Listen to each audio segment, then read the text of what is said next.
साथियों नमस्कार, मैं हूँ वेद वशिष्ठ और आप देख रहे हैं सहयोग समाचार। उम्मीद है कि आप सब सकुशल होंगे।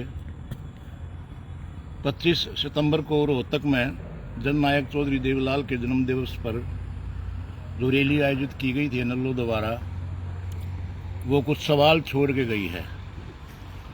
हालांकि रैली सफल हुई, अभय चौटाला को वो नई ऑक्सीजन दे गई और लोगों में एक उत्साह पैदा कर गई। 2029 तक एनएलओ पार्टी को एक हौसला दे गई कि वो हरियाणा में संगठन को बढ़ा सकें और आगे लोगों से मिल सकें। बहुत लोग इसमें शामिल हुए। मुख्य बातें क्या थी, रैली स्थल पर भीड़ कितनी थी, कौन कौन नेता आए, कौन कौन नहीं आए, ये एक अलग पहलू है। लेकिन इस रैली से ये बात यकीनन कही जा सकती है कि अभय चौटाला की जो साख है वो बढ़ गई है। राजनीति में साख बढ़ना एक बहुत बड़ी चीज़ होती है। पराये मृत पड़ी इंडियन नेशनल लोकदल को एक ऑक्सीजन मिली है। मैं तो कहूँ कि ऑक्सीजन का सिलेंडर मिला है बढ़िया, और उसके तहत पार्टी अब आगे बढ़ने का काम करेगी। इस रैली में लोगों की नज़रें मंच की ओर ज़्यादा थी, ढूंढ रही थी, कुछ ढूंढने से भी नहीं मिला कुछ वहाँ पर। पूर्व उपराष्ट्रपति जगदीप धनखड़ की अनुपस्थिति लोगों को चुभ रही थी। चलो किसी कारणवश वो नहीं पहुँच पाए होंगे, कोई बड़े नेता इस रैली में नहीं पहुँच पाए, जैसे स्वर्गीय ओम प्रकाश चौटाला और देवलाल के समय में पहुँचा करते थे जब ये रैलियाँ होती थी।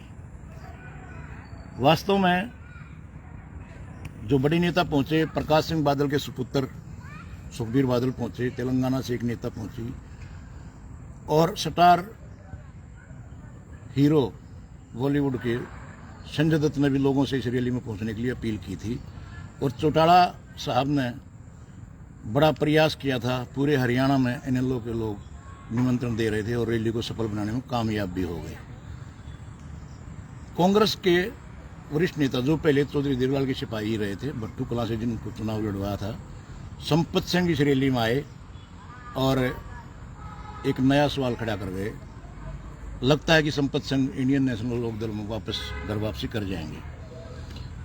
क्या वहाँ रही बातचीत, क्या नहीं रही, तो जानकारों का मानना है कि रैली सफल हुई, लेकिन रैली में जो वक्ता बोले उन्होंने मौजूदा सरकार के खिलाफ कोई बड़ी घोषणा नहीं की, कोई रैली की, कोई आंदोलन की, कोई देश में प्रदेश में जो चल रहा है उसके खिलाफ। केवल 2029 पर नज़र रखी और अपने कार्यकर्ताओं को मजबूती से खड़ा करने का काम किया है।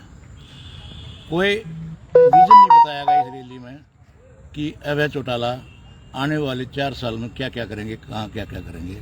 केवल मात्र भ्रष्टाचार को ख़त्म करेंगे, केवल मात्र बेरोजगारी को ख़त्म करेंगे, और ये चीज़ें अब सब थोड़ी सी पुरानी लगने लगी हैं। वो नया विजन अभय चौटाला को रैली में लेकर आना चाहिए था। जहाँ तक सुनैना चौटाला की बात है, महिलाओं की संख्या भी बहुत ज़्यादा थी, और रोहतक के गढ़ में रैली करना अपने आप में एक बहुत बड़ी चुनौती थी। इससे किस नेता को क्या फ़र्क पड़ा, कौन से नेता को फ़र्क नहीं पड़ा, ये अलग बात है। लेकिन रोहतक में सफल रैली करके अभय चौटाला ने कांग्रेस के पूर्व मुख्यमंत्री भूपेंद्र सिंह हुड्डा और वर्तमान में सांसद दीपेंद्र हुड्डा के लिए एक चुनौती खड़ी कर दी है कि उनको भी अब मेहनत करनी पड़ेगी अपना कुनबार संभालने के लिए। यहाँ पर यह बात इसलिए कही जा रही है क्योंकि मनजीत कन्हैली जैसे बड़े लीडर जो खासम खास होते थे दीपेंद्र हुड्डा के, उन्होंने एनएलओ ज्वाइन की और इस रैली को सफल बनाने में पूरा, जन्मदिन को सफल बनाने में पूरा योगदान भी दिया। और भी बहुत से नेता इसमें शामिल हुए। हालांकि जेजेपी ने पुरानी लोकसभा में जाकर दुष्यंत ने वहाँ ताऊ देवलाल को पुष्पांजलि अर्पित की और नमन किया, जबकि उनकी समाधि 6 किलोमीटर वहाँ से दूर थी। वहाँ जाकर भी पुष्पांजलि अर्पित हो सकती थी और उनके विचारों पर चलने की ताकत वहाँ से मिल सकती थी। लेकिन रोहतक रैली कुछ सवाल छोड़ कर गई है। क्या कांग्रेस के लिए क्या सवाल है कि क्या कांग्रेस के लिए विकल्प बन रहा है एनएलओ? भाजपा इन मामलों में बड़ी खुश होती है कि एक तरफ भाजपा का नाम न लेकर कांग्रेस और इनेलो आपस में टकराती रहें, क्योंकि यहाँ भी अभय चौटाला अपने भाषण में कहा है कि वो हमारे को वोट काटू कहते हैं, हम रांद काटू हैं, और पहले हमने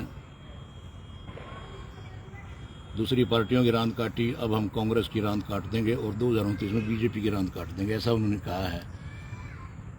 तो ये तो समय बताएगा, ये स्थिति भी समय बताएगी, लेकिन अभय चौटाला को एक सुझाव है जानकारों के अनुसार, अभी से वर्तमान सत्ता में जो पार्टी चल रही है उसके खिलाफ जो मूवमेंट बनता है, जो ठीक काम नहीं हो रहे हैं, जैसे गरीबों के राशन कार्ड काटना, लाडू लक्ष्मी योजना में कुछ सुधार और करना, और अन्य भ्रष्टाचार के कई मुद्दे हैं, उनकी लड़ाई लोगों के बीच में जाकर लड़नी चाहिए। तब जाके 2029 तक अभय के लिए एक नया रास्ता साफ हो सकता है। ये मान गए कि अभय सत्य है, अभय खुलकर बोलते हैं, अभय अपनी बात को तसल्ली से रखते हैं, अभय से आज भी अफसर काम से मना नहीं करते और वो अपने वर्कर को आज भी निराश नहीं करते। लेकिन भारी भरकम भीड़ ने ये साबित जरूर कर दिया है रोहतक के गढ़ में कि आने वाला समय किसी का भी हो सकता है। तो इस रैली से अभय चौटाला के हौसले बुलंद हैं। आगे क्या होगा, कांग्रेस क्या रणनीति अपनाएगी, बीजेपी कहाँ तक दोनों को लड़ाएगी और कौन किसकी टीम है, बी टीम है, ये समय बताएगा। लेकिन संपत सिंह का लगता है कि वो शायद घर वापसी कर जाएं, और कुछ और नेता भी हैं जो इसमें शामिल होने के लिए आगे बढ़ेंगे, क्योंकि इस रैली से इनेलो का रुतबा बढ़ा है। साथियों, अगले एपिसोड में फिर आपसे मुलाकात करेंगे। मैं वेद वशिष्ठ, रोहतक से लौटकर रवि मलिक के साथ इस राणा से सहयोग समाचार के लिए। नमस्कार साथियों, रैलियाँ चलती रहती हैं, भीड़ तो रहती है, लेकिन आपको कितने लोग घर बैठ कर देखते हैं, ये बड़ी बात है। और आज सबके मन में अभय चौटाला की बात चल रही है। वर्तमान में जो सत्ता में सरकार है उसकी भी चर्चा नहीं है, केवल अभय ही है, और अभय सत्य है, अभय के साथ चलने की लोग कह रहे हैं। तो आने वाले समय में देखते हैं क्या होता है। आज के एपिसोड में इतना ही।